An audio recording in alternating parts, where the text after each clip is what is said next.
Let's bring in former SEC Chairman Harvey Pitt to discuss, it's just so much news around FTX this morning, Harvey. So we appreciate your time. And first, I want to start with where we just were, which is that testimony getting underway in the House right now. Expectation that we're going to see more revelations from that hearing today where FTX is concerned and what it could potentially mean for future congressionally crafted regulation for cryptocurrencies in general. My own view is that today's hearings are mostly sound and fury, but not going to add a great deal of light to anything. The interim CEO, Mr. Ray, has fully disclosed the problems he has seen. And Mr. Bankman-Fried has gone public for reasons that escape my comprehension and talked about all sorts of problems and the way the system could be gained. So I see very little coming out of this particular hearing, which is just seems to me to be intended to point some fingers and get a little publicity.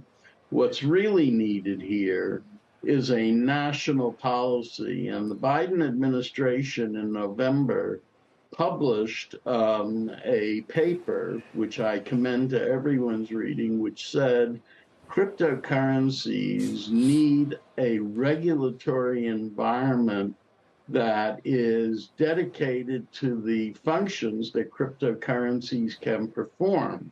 And there's a need for rules of the road, which no one understands.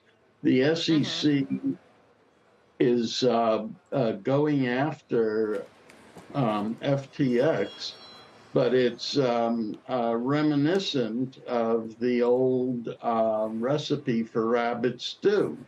First, you have to start with a rabbit. And it's not clear to me that these are securities, and in any event, FTX wasn't registered with the SEC. And there's a need here for a concise and considered national policy that lays out the rules of the road.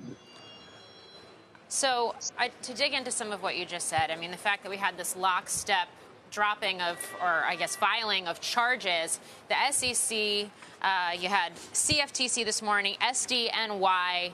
I guess talk to me about that, the fact that they all do seem to be doing this in tandem with each other, and specifically, just to draw out what you just said about the SEC, this idea of crypto trading platforms needing to comply with securities laws, U.S. securities laws. This is something current Chair Gensler has basically stated and stated again, but this really seems like the first legal test of that position.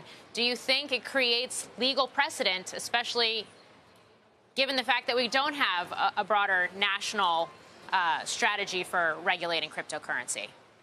I believe that that's what Chairman Gensler is hoping for, but in a way, it's the wrong approach. The Justice Department has clear jurisdiction. What happened here, based on everything that I've read, strikes me as a clear fraud, and it needs to be pursued criminally, as the Justice Department is doing. But to pursue this as a securities law violation raises all sorts of thorny issues. And the worst thing that could happen is for a court to look at this and say, wait a minute, the SEC doesn't have jurisdiction here. The Congressional Research Service, which is nonpartisan, has published a paper which says the SEC lacks jurisdiction in this area. These are currencies. They're not necessarily securities. And the best approach is let the Justice Department go after the fraud. Let the administration come up with a national policy that lays out the rules of the road. That's what's required here.